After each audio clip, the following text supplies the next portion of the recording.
Alhamdulillah, kita bertemu lagi sambungan siri ketiga ulasan atau jawapan saya ke atas tuan yang tak perlu disebut namanya yang memfitnah Ustaz Dr. Rozaimi.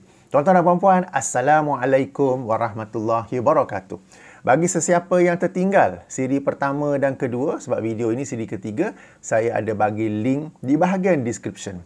Sebelum bermula, ingin saya maklumkan bahawa tuan yang tak perlu disebut namanya telah pun memuat naik sebuah video sebagai balasan ataupun reaction ke atas video saya yang menjawab fitnah pertama. Tapi sayang sekali beliau masih lagi menekankan bahawa terdapat perbezaan antara video pertama dan video kedua Ustaz Dr. Rozaimi.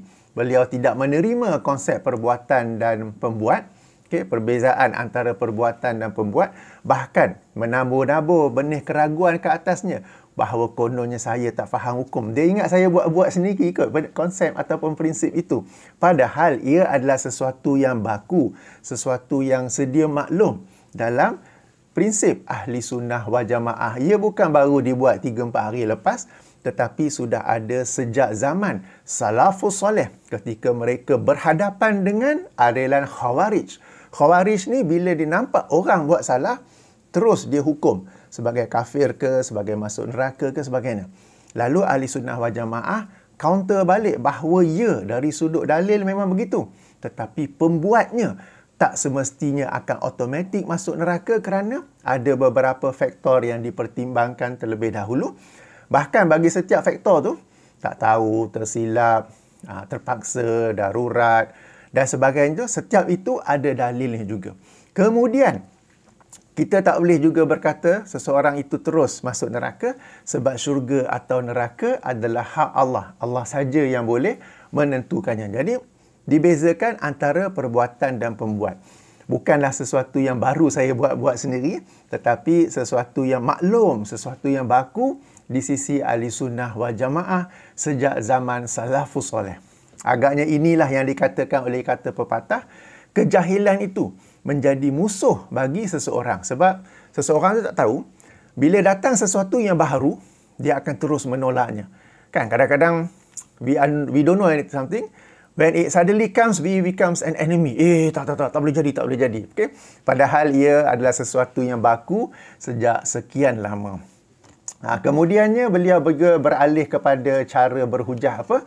Kapten Hafiz ini tidak ada basic agama, tidak ada asas agama, maka tak perlu ikut, tak perlu rujuk ya. Berulang-ulang beliau menekankan tentang perkara ini, saya tidak ada basic agama. Okey, tak apa, jika itu saja yang kamu mampu berhujah, dipersilakan.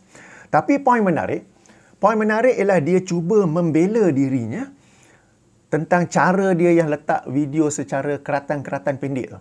Keratan-keratan pendek tu. Dan tuan yang tak perlu disebut namanya ni, saya dah sebut sebelum-sebelum ni dalam video reaction saya yang lain.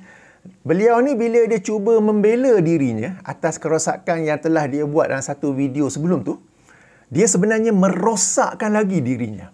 Dia sebenarnya memburukkan lagi suasana. Okay?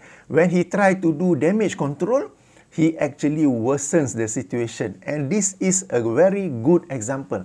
Dia kata, walaupun dia bagi keratan-keratan tu ialah apa yang dia nak bawa kepada penonton. Dia kata kalau tengok video asal, 10 kali tengok pun, tak lari pun daripada keratan yang dia bagi tu. 10 kali tengok pun. Okey. Padahal dalam video sebelum ni, ketika saya menjawab fitnah kedua ya, tajuk dia benarkah Ustaz Dr. Rora menyelisihi ijma' kerana pilihan hati. Kerana pilihan hati telah terbukti bagaimana keratan-keratan dia itu dan juga naratif, jalan cerita yang dia bawa jauh berbeza dengan apa yang asalnya disampaikan oleh Ustaz Dr. Rozaimi dalam videonya yang asal ya. Dan dalam video ini insya-Allah saya akan buktikan juga satu lagi contoh bagaimana keratan pendek yang dia kemukakan, yang ini 45 saat, bila kita tonton penjelasan penuh Ustaz Dr. Rozaimi, jauh berbeza.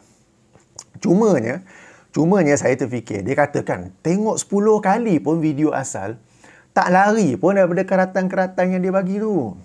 If that is the case, jika begitu, kenapa yang kamu takut sangat nak bagi link kepada video asal? Simple question, soalan mudah saja. Kenapa yang kamu sangat takut untuk bagi link kepada video asal? Yelah, you nak ambil, okay? Anda, wahai tuan yang tak perlu disebut namanya, nak ambil 15 saat, 30 saat, 45 saat, kerat. Atas alasan yang anda bagi. Tapi kenapa ya anda takut sangat untuk bagi link yang asal? Sebab anda sendiri tahu.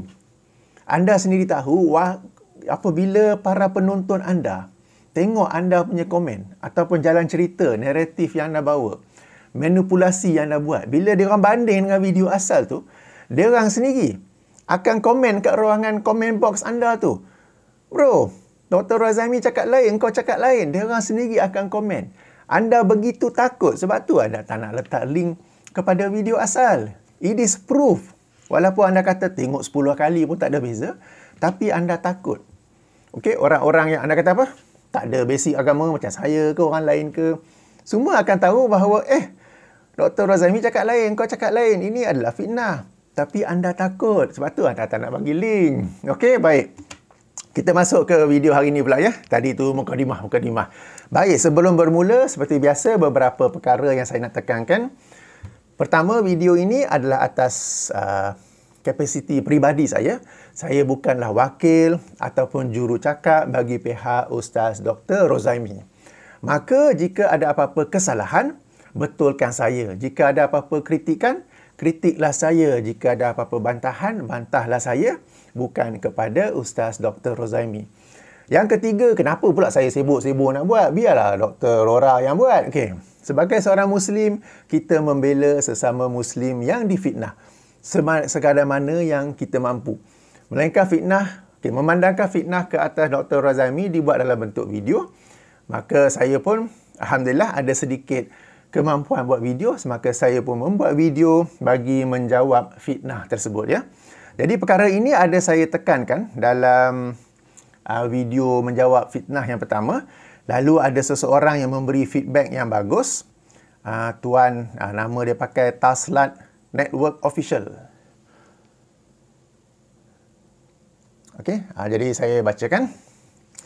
Tuan kata sebagai seorang Muslim, kita patut membela satu sama lain. Betul. Harap tuan juga dapat bela Ustaz Azhar Idrus, di mana video ceramah dia dimanipulasi oleh reaktor Hadi, iaitu Tuan Abdul Hadi ya. Dan juga backup Ustaz Wadi Anwar. Bolehkah? Okey, jadi dua perkara. Pertama, jika benar Ustaz Azhar Idrus video ceramah dia telah dimanipulasi oleh Tuan Abdul Hadi, saya minta kepada yang menulis ini untuk beri kepada saya video asal Ustaz Azhar Idrus dan bagaimana pula ia telah dimanipulasi oleh Abdul Hadi. Kemudian beliau bertanya juga backup Ustaz Wadi Anwar. Ya, saya pernah. Saya ada beberapa video yang memang saya mengkritik Ustaz Wadi Anwar, tapi saya ada satu video di mana saya backup Ustaz Wadi Anwar. Yang ini dalam kes hadis 1.8 juta. Okey. Ramadan baru-baru ni tersebar sebuah video di mana Ustaz Wadi Anwar membacakan sebuah hadis tentang orang-orang yang dibebaskan daripada neraka dalam bulan Ramadan. Dan pada hari Ramadan terakhir, malam hari raya, dibebaskan 1.8 juta orang daripada neraka. Lalu ada yang mengkritik tentang hadis ini. Maka saya pun membuat video dan saya telah backup Ustaz Wadi Anwar dalam hadis yang beliau sampaikan itu. Jadi, ya betul, saya ada kritik Ustaz Wadi Anwar. Betul, Ustaz Wadi Anwar ada tuduh saya ni merapu, pilot, apa-apa semua tu. Tapi, dalam hal membela sesama Muslim, ada saya membela. Okey, link bagi hadis 1.8 juta itu ada di bahagian description box video ini ya. Okey, jadi video kali ini, kita masuk kepada video, okey. Panjang pula mukadimah. Okey, video yang kali ini yang saya nak react kali ini ataupun saya nak memberi jawapan dan ulasan kali ini, ia dimulakan oleh tuan yang tak perlu disebut namanya dengan beliau berkata, baru-baru ini saya dengar satu video Ustaz Dr. Rozami. Video lama tetapi saya baru dapat dengar. Jadi saya dengar dalam satu segmen ni agak confuse. Ustaz Dr. Rozaimi kata kat siapa ni? Saya hairan. Tuan-tuan dan puan, meskipun dia tanya ni, Ustaz Dr. Rozaimi kata kat siapa, saya hairan, perlu anda tahu bahawa yang bertanya ni orang yang sedikit bijak. Dia ada PhD. Jadi bila dia tanya, apakah dia betul-betul hairan atau dia cuba nak buat jalan cerita? Okey, dia cuba nak bawa jalan cerita yang sebaliknya, ya. Sebab yang berkata ni, saya kata ada orang yang ada PhD. Okey. Kita kata boleh dikatakan bijak jugalah. Alright. Jadi kemudian dia kemukakan video tersebut 45 saat saja. Lalu poin penting yang di sini ialah apabila Ustaz Dr. Rozaimi berkata jangan paksa orang ikut pandangan kita. Okey, sebagai contoh ya, Hanafi tak buat, tetapi apabila nampak orang buat mereka kecam. Maka tuan tanpa nama menggunakan konteks ini, lalu dikatakan bandingkan dengan masa sekarang ini, mereka tak buat, maknanya sekarang ni ada orang-orang yang tak buat sebab anggap bid'ah. Tapi mereka nampak orang buat, mereka kecam. Okey, seperti baca Yasin malam Jumaat, seperti selawat berselang antara solat tarawih. So, siapa ni? Golongan mana ni? Maknanya, yang jalan cerita dicuba bawa, Ustaz Dr. Rozaimi menceritakan. Okey, berkata jangan paksa orang ikut pandangan kita. Kemudian Ustaz Dr. Rozaimi membawa contohlah dalam mazhab Hanafi tentang sesuatu yang dalam pergerakan solat. Nanti saya bagi video asal, nanti saya tunjuk video asal yang mazhab Hanafi tak buat. Tapi bila mereka nampak orang buat, mazhab Hanafi kecam. Okey. Lalu tuan yang tak perlu disebut namanya, panjang sebut. Dia pun buatlah perbandingan. Tapi masa kini ada juga orang-orang yang tak buat sebab anggap benda tu bid'ah. Tapi bila mereka nampak orang lain buat, mereka kecam. So, Dr. Rozaimi sedang mengkritik siapa sebenarnya ni? Okey. Jadi dia bagi contoh lah seperti baca Yasin malam Jumaat, selawat berselang selia antara solat tarawih. Okey. Jadi kemudian dia bertanya lagi kepada siapa yang kepada siapa yang Ustaz Dr. Rozaimi cakap ni? Siapakah dan golongan manakah yang terkena talbis iblis ini? Sebab di akhir tu Ustaz Dr. Rozaimi ada berkata ini mereka yang terkena dengan talbis iblis. Yang ini belitan iblis. Sama-samalah kita berfikir. Memang seperti biasa, saya bagi orang berfikir. Demikianlah beberapa kata-kata penting daripada tuan yang tak perlu disebut namanya. Okay, kenapa pula saya nak kata fitnah? Ini sounds like an honest question. Okey, nanti saya tunjuk video. Dia sebenarnya nak pulangkan balik soalan tu kepada Ustaz Dr. Rozaimi. Okey, jadi nanti saya tunjuk video tu yang pendek. Kemudian saya mainkan pula video yang lebih panjang untuk kita mengetahui konteks sebenarnya, ya. Dan kita buktikan bagaimana video tu yang dia kerat tu memang lari daripada topik asal. Sehingga tadi dia kata apa? Tengok 10 kali pun sama je, tak? Kita tengok sekali saja pun kita dapat tahu permainan kotor dia di sebalik konon-kononnya. Sama-samalah kita berfikir. Memang seperti biasa saya bagi orang berfikir. Yalah tu. Okey, jom kita tengok video itu, ya. Baik tuan-tuan, di hadapan skrin anda sekarang ini ialah video asal Ustaz Dr. Rozaimi Ramli daripada saluran YouTube Pro Media Tajdid. Okey, jadi mula-mula saya akan mainkan dulu keratan pendek 40-45 saat yang dikemukakan oleh tuan yang tak perlu disebut namanya. Saya kemukakan keratan itu dulu. Yang ini bermula daripada minit 52-35 saat. Dan ia berlangsung kira-kira 40-45 saat. Ayuh kita dengar dahulu, ya.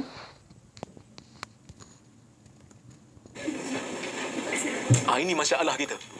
Masalah umat Melayu. Yang kita kena ubah. Jangan paksa orang ikut pandangan kita. Siddiq Hasan Khan pernah sebut kan. Dia kata kadang-kadang dalam bab khilaf ni, kita gaduh dengan orang lebih daripada kita gaduh dengan ahli maksiat. Zaman dia kata, orang angkat tak angkat dalam solat. Kan takbiratul ihram angkat. Bila nak rukuk kan, jumhur angkat kan, majoriti angkat. Hanafi tak angkat. Kalau Hanafi tengok ada orang kampung Hanafi angkat, dia akan kecam, lebih teruk daripada dia kecam kaki zina. So jangan. Ini talbisu iblis. Ini potongan yang dikemukakan dengan soalan-soalan yang saya bacakan tadilah. Dr. Razami kata jangan paksa orang ikut pandangan kita. Tapi dalam bab bid'ah ni macam paksa pula kan. Mereka tak buat sebab anggap bid'ah. Tapi mereka nampak orang buat, mereka kecam pula. Kan? Contohnya baca Yasin malam Jumaat dan selawat berselang-seli antara solat tarawih. Jadi kepada siapa yang Dr. Razami cakap ni? Dan siapakah dan golongan manakah yang terkena talbis iblis ini? Okey, jadi mari kita tonton daripada, tak perlu tonton semua sebab apa yang disampaikan oleh Ustaz Dr. Razami ni, beliau memang bahagikan kepada beberapa bahagian, dan yang ini ni sebenarnya bermula dari minit 47.05. Okey, saya mainkan.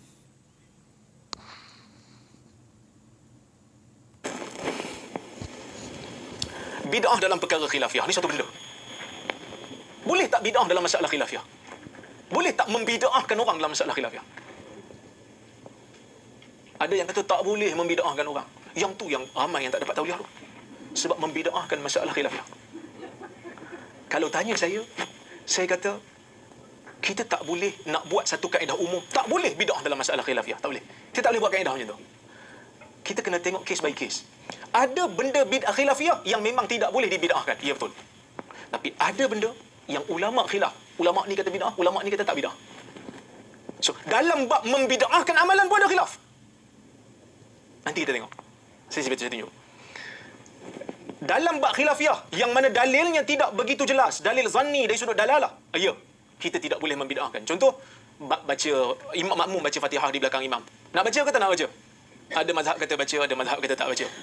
So, tidak boleh membid'ahkan kerana dalilnya bercanggah-canggah. Masing-masing ada pegangan masing-masing. Tapi ada bab yang mana ulama berbeza pendapat. Mazhab ni kata benda ni bid'ah, mazhab ni kata benda ni tak bid'ah. Bahkan tengok apa kata Izz bin Abdis Salam. وقد يختلف في بعض ذلك فيجعله بعض العلماء من البدع المكروهة ويجعله آخرون من السنن المفعولة على عهد رسول الله صلى الله عليه وسلم فما بعده وذلك كالاستعاذة في الصلاة والبسملة. Ada bab bid'ah yang dipercanggahi oleh ulama. Sebahagian ulama mengatakan ia bid'ah yang makruh, manakala sebahagian yang lain mengatakan ia adalah sunnah. Ada ulama yang bid'ahkan benda yang dianggap sunnah oleh mazhab lain. Relax aja. Tak ada pun istilah Wahabi keluar. Contoh, saya bagi contoh. Yang ni disebut oleh Al-Izz bin Abdis Salam, ulama Syafi'i. Dia kata, contohnya macam baca bismillah dalam solat. Kita mazhab Syafi'i baca bismillah tak? Baca bismillah kuat lagi. Kalau solat jahriyah kan? Majoriti ulama kata, baca kalau solat kuat tu baca pelan. Syafi'i baca kuat, majoriti baca pelan. Maliki makruh baca. Makruh baca. Maksud kalau tak baca dapat pahala. Siapa berani kata Maliki Wahabi? Taklah. So, dia orang berbeza pendapat dalam masalah ni kerana dalil berbeza-beza. So, ijtihad berbeza-beza. Contoh khilaf dalam hukum bid'ah. Contoh khilaf. Ni, salam jama'i lepas solat. Zaman dulu bincang dah. Salam jama'i. So, lepas solat jemaah, salam ramai-ramai. Kita buat kan? Sebahagian masjid lah. Siap selawat lagi kan? Salam. Zaman dulu dia buat lepas maghrib, lepas subuh dan asar. Dia orang buat lepas subuh dan asar. Kenapa lepas subuh dan asar? Sebab waktu tu tak ada salat ba'diyah. So, dia orang lepas zikir, terus bangun, terus salam ramai-ramai. Zaman kita, setiap waktu buat. Kan? Adalah sebahagian tempat yang setiap waktu buat. Benda ni tak dibuat di zaman Nabi. Tu sepakat. Tapi apa hukumnya? Khilaf. Sebahagian ulama' mengatakan harus. Siapa kata harus? Imam Nawawi. Imam Nawawi dalam Majmu' dia kata tak apa. Sebab dia kata salam ni bukan salah. Salam je lah. Kan Nabi kata boleh salam. Al-Izz bin Abdis Salam dalam Qawaidul Ahkam dia kata harus. Tapi dalam fatwa dia kata bid'ah. Saya tak tahu, ini orang kena kaji. Sebab ada perbezaan pandangan dia dalam dua isu ni. Yang mana satu dulu, yang satu kemudian saya tak tahu. Kena kaji orang yang pakar dalam bidang syariah, kena kajilah. Baik. Tapi ramai di kalangan ulama yang kata bid'ah. Bid'ah yang tercela. Takkan salam pun tercela. Kita bincang tadi solat pun ada yang tercela. Apatah lagi salam. Siapa yang kata tercela? Dia kata dilarang. Antara ulama yang berpegang dengan pendapat ni, Asy-Syatibi, Ibn al-Hajj al-Maliki, Al-Munawi, Mulla Ali Al-Qari, Ibnu Hajar juga cenderung pada pendapat ni. Dia tak sebut disokong, tapi nampak ayat macam cenderung. Sebab apa mereka kata begitu? Dalil mereka ialah, ia tidak pernah dilakukan di zaman salaf dan amalan ini juga dilakukan secara berterusan. Ia akan mengelirukan orang awam dengan anggapan salam jama'i selepas salat mempunyai fadilat yang khusus. Bahkan, hari ni kalau ada yang tak pergi salam, orang pandang apa kata? Sombong. Sedangkan dia nak duduk, nak zikir lagi. Pasal apa kita nak pergi paksa dia untuk tawaf masjid tu? Ini masalah kita. Masalah umat Melayu yang kita kena ubah. Jangan paksa orang ikut pandangan kita. Siddiq Hasan Khan pernah sebut kan, dia kata kadang-kadang dalam bab khilaf ni kita gaduh dengan orang lebih daripada kita gaduh dengan ahli maksiat. Zaman dia kata orang angkat tak angkat dalam solat. Kan takbiratul ihram angkat. Bila nak rukuk kan jumhur angkat kan, majoriti angkat. Hanafi tak angkat.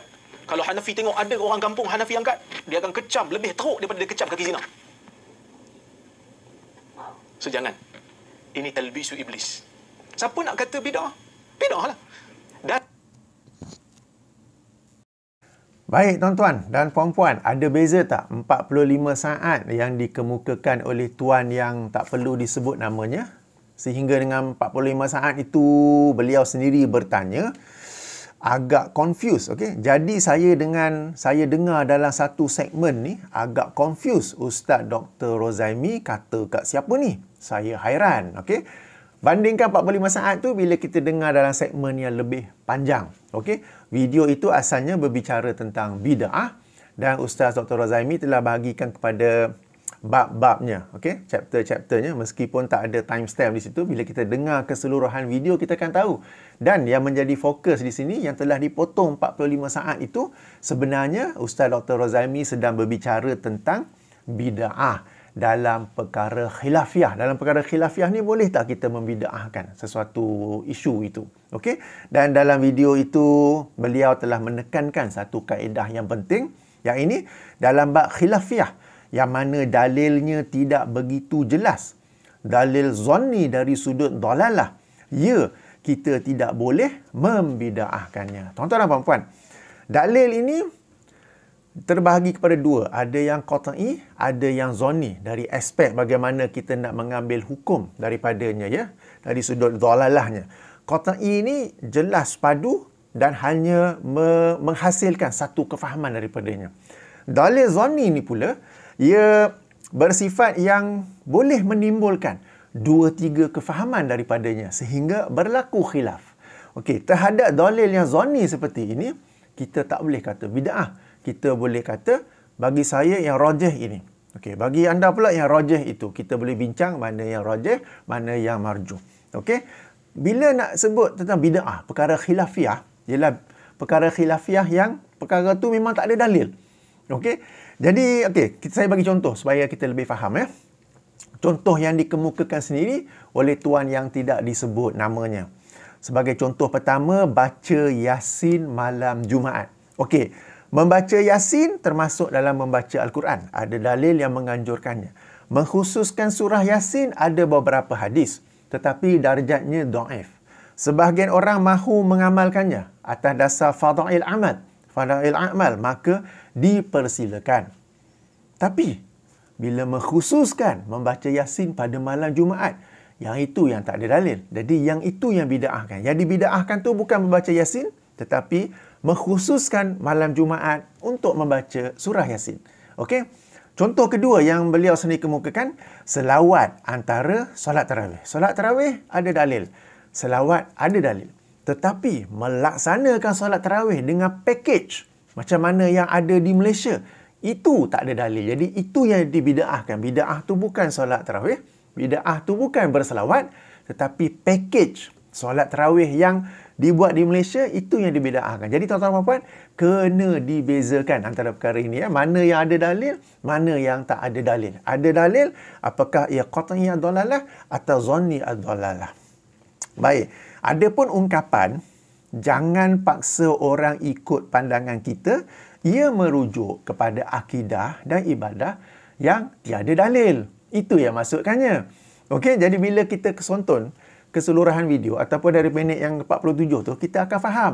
Tapi bila ambil yang 45 saat tu aja, Itu yang tak faham. Itu yang akhirnya bertanya, siapakah dan golongan manakah yang terkena talbis iblis ni? Talbis iblis maksudnya belitan iblis.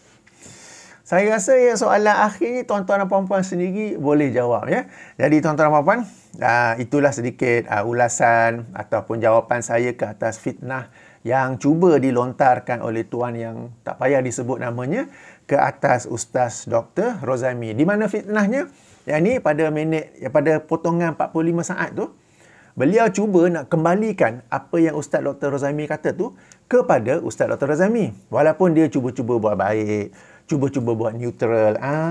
Sama-samalah kita berfikir. Memang seperti biasa saya bagi orang berfikir.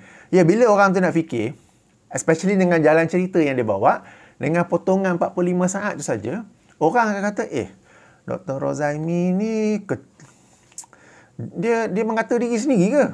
Kan? Padahal bila kita rujuk pada keseluruhannya, kita akan faham. Jadi tuan-tuan dan puan-puan, saya rasa sehingga sini sahaja dahulu. Jadi itulah sangat penting untuk kita mengetahui keseluruhan jalan cerita. Jadi bila kita tengok ada orang bagi react, buat video react, tapi dia tak nak bagi link kepada ustaz yang dia react tu, ada sesuatu yang dia nak sembunyikan. Walaupun dia dakwa, saya quote sekali lagi, tengok 10 kali pun sama. Okey, tengok 10 kali pun tak lari daripada keratan kecil yang dia bagi tu. Okey, kita tengok sekali saja, kita dah tahu bagaimana jauhnya lari, baik dalam kes ini ataupun dalam kes sebelum ini tentang muzik itu ya, tentang hukum muzik itu. Baik, moga-moga ada manfaatnya video ini. Subhanakallahumma wa bihamdika asyhadu an la ilaha illa anta astaghfiruka wa atubu ilaika. Assalamualaikum warahmatullahi wabarakatuh.